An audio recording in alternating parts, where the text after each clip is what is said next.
Wait for it. Wait for it. Wait for it.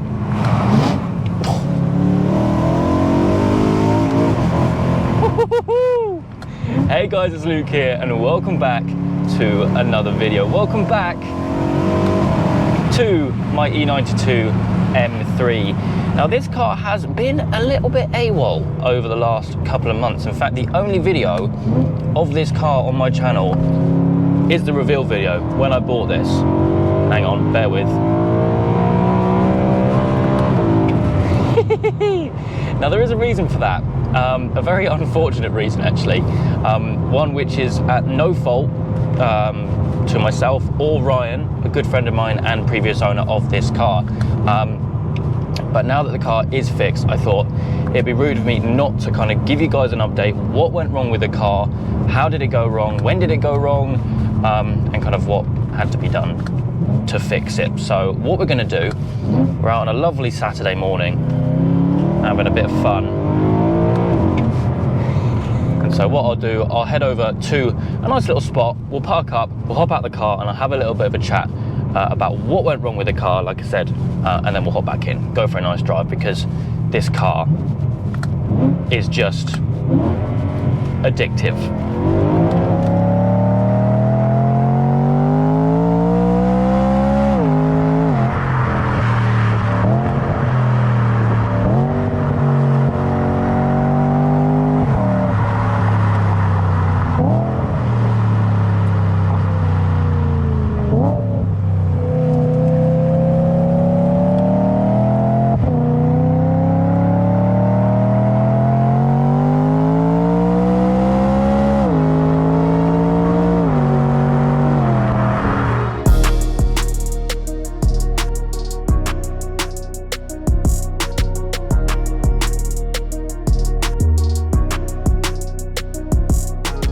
So, like I mentioned, we've had a little bit of a problemo with the car. Now, like I mentioned, the car is obviously now fixed and back out on the road. But it was a mechanical issue.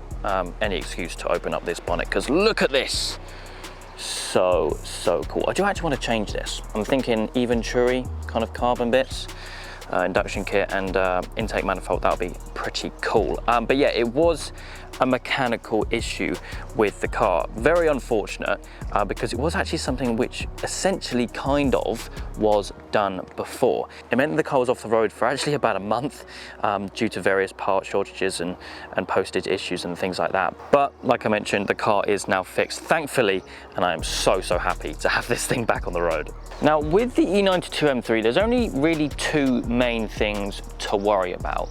Now, if you guys want to know more about kind of anything that you should know before buying one of these, I will be doing a video fairly soon about that. But it was one of those two things which was the issue, and thankfully it was not the rod bearings, okay? It was not the rod bearings, it was the throttle actuators. Now, back in 2017, even before Ryan's ownership, the throttle actuators were done. And I wasn't really too clued up of kind of, I knew what they were, but I didn't know like the different aspects of the actuator itself. I thought because it's been done, it's done. And unfortunately, I think about 100 miles into my ownership of the car, they decided to fail. Now, basically, to give you a bit of a rundown, what was done in 2017 was basically the upgraded gears. So from factory, they have plastic gears in the actuator, which then kind of controls the throttle bodies. Now those gears over time wear out, the factory ones being plastic is the most common issue. They can go up to like 40,000 miles from new. But because these was done, I was like, okay, that's fine. The actuators are okay. But then when I saw the codes, I read the codes and everything like that, I'll be overlaying photos as we go on, I realized that there was genuinely a fault with the actuators. I think it was pointing towards bank 1, I believe, from memory. And so what I did, I basically took them out to see if the gears were worn.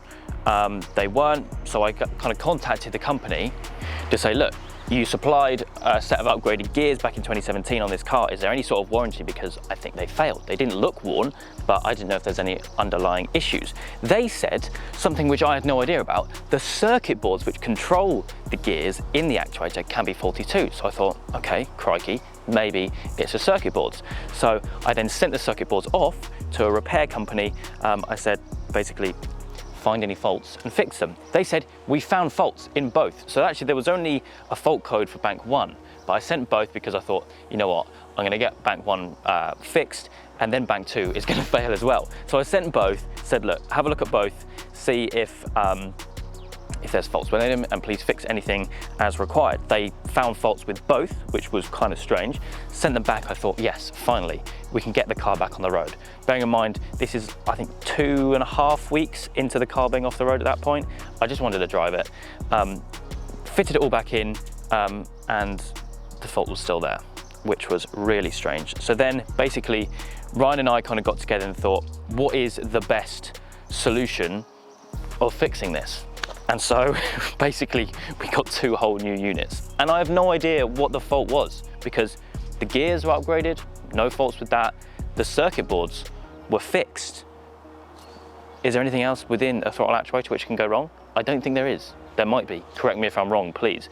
But essentially, I went to Evolve and got 2 completely new uprated units. So from my knowledge, these uprated units are, well, first of all, they have a lifetime warranty, so that's brilliant. They have upgraded gears, completely new circuit boards, and the whole unit itself is all brand new. So fingers crossed, that is now, well, it is the car fixed, but hopefully it stays that way. I've done about 250 miles since it was done a few days ago. Wanted to get as many miles on it as possible. And not gonna lie, when I start it up still, there is that kind of anxiety of, is it gonna be in limp mode? Is all the lights gonna come up on the dash? And luckily, we haven't had any issues yet. But yeah, that is essentially what happened to the car. It was off the road for about a month, and honestly, I feel so bad for Ryan because I've lumbered him with all of this.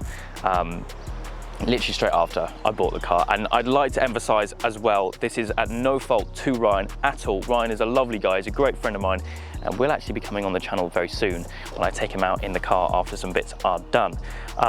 But yeah, it's really unfortunate. And Ryan, if you're watching, mate, thank you so much for being so supportive and and on the ball with everything.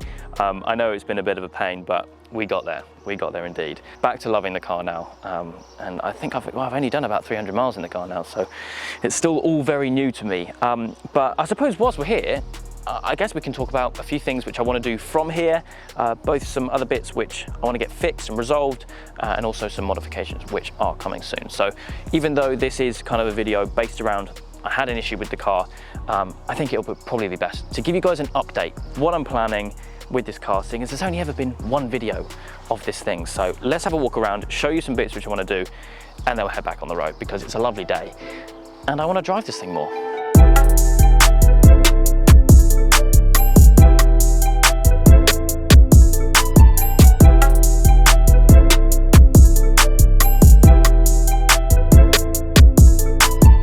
So this car being a fairly high mileage car, 68,000 miles, there is some bits which do need doing to the car. Of course, like I mentioned, I want to do the plenum and the induction kit. I think that will really finish off things under here, and maybe a little bit more power, but I don't know yet. The main thing whilst we're up at the front is essentially to do with the condition of the paint up here. I should have really closed that bonnet properly, shouldn't I? There we go.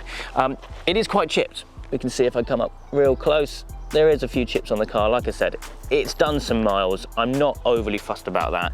And obviously I did buy the car knowing that that needed to be done. There's also some chips and stuff on the splitter. So I think eventually I'll probably get the front end repainted, and then maybe even PPF'd or something just to protect it, because I don't want to end up being in the same position again. I want to get these little things down here. The little M badge which goes within the wheels, because they were refurbed shortly before I bought it. I think the car is begging for some more carbon. Obviously from factory we have that awesome carbon roof which is already PPF'd as well, actually, because if this gets damaged it's a bit of a pain to fix. But I think the car will really suit some more carbon, maybe some mirror covers, and maybe these little vents here to go alongside the lip spoiler at the back and the splitter which I just showed you. Moving inside, pretty clean actually. I want to give the car a bit of a deep clean in here, get some of the shine off the leather, because if you look up here where the leather's kind of never been touched, it's all nice and matte, whereas down here it is a bit shiny. I want to get a new wheel because again, a little bit shiny, and I think actually some of the dye has come off. within the leather. So I want to get that done at some point as well. Maybe some carbon in here, maybe this kind of dashboard section, maybe something to do with the door cards as well. But again, very much so work in progress. And then round to the back, again, I want to get a little carbon diffuser at some point as well. And by all means, any suggestions for anything which I'm mentioning, please do let me know. Another thing is a nice little new badge up here, kind of just flaking off a bit, corroding a little bit. So I want to get that done, and I also want to put an M3 badge in the OEM place just here. New plates eventually. I have no plans for another private plate. I'd love to get another lap plate. But I'm spending a little bit too much money at the moment, so I think that's probably a little bit silly. Maybe just some freshened up plates, because these are a little bit tatty. But other than that, I mean, the car as it sits right now is absolutely amazing. We've got a modified back box on the car, and of course some plans are in place to make things a little bit louder or much louder. I'll let you kind of think about whatever I'm thinking there. But I mean, just look at this thing. It looks absolutely stunning, and I am loving it. It's still the honeymoon period with this car. Like I said, I've only done a couple of 100 miles. So I honestly, every time I get in it and start it, it just puts a smile on my face. It's such a beast of a car, and I absolutely adore it. And so I think with that said, let's get this thing fired up again, because like I said, we have a lovely day here today, and I need to get some serious miles under this thing's belt, because the road to 100,000 is on, basically. What are we on now? Exactly, I think 68 something. Oh, put the indicator on. That's the first time that's been used. I'm gonna have to hop in, aren't I? Let's have a little look. There we go, 68,594, and don't worry, that is because the door's open and the engine management light is on because of the ignition, so don't worry. But anyway, yes, that was essentially what happened with the car. Very unfortunate, but glad it is now fixed. And a couple of little plans for you guys as well. Any suggestions for any of the things which I mentioned, please do let me know. But I don't know why I just got out of the car, because I'm gonna get straight back in and go for a drive.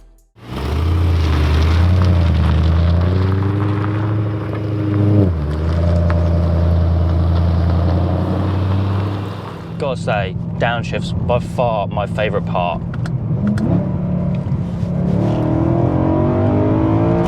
Right up to 8.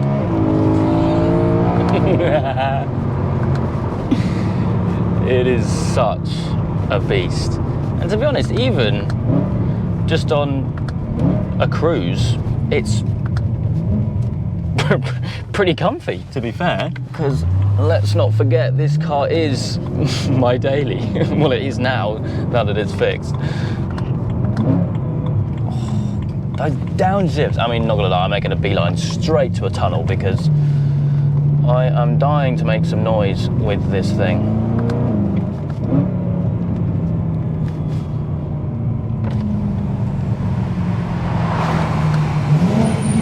Let's come to a stop, actually.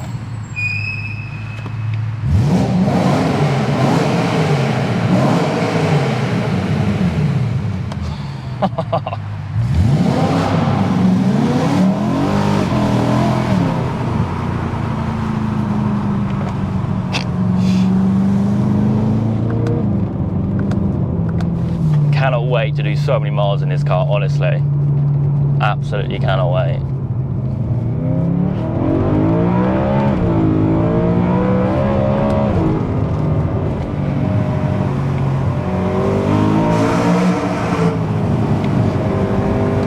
Do you know what as well? It corners really well. For a big car, it is not bad. And then when you want to have some real fun, you turn traction off.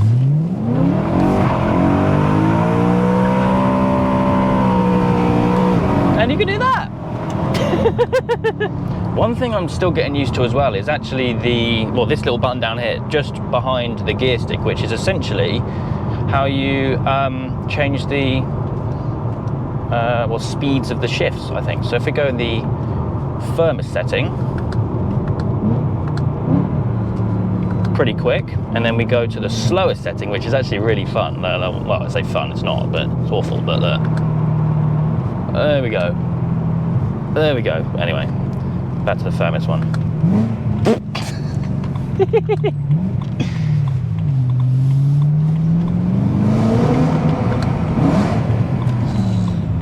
got to play it like a musical instrument, honestly.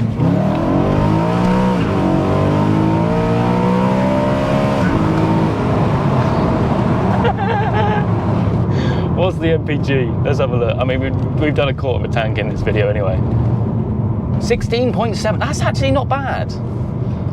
That's actually not that bad. I was expecting something a lot worse.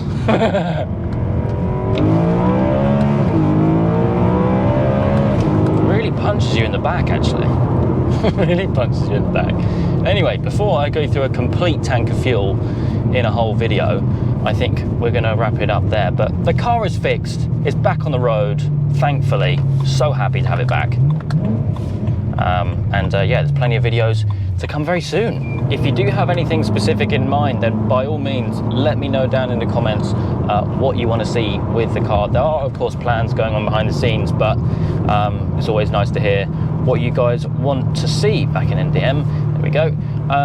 So yeah, let me know by all means. But again, yeah, really happy that the car is now fixed and back on the road, so I can enjoy it basically. But like I mentioned, that is going to be it for me today. I hope you guys have enjoyed. If you have, please do make sure you leave a like and make sure to subscribe for all the adventures still to come.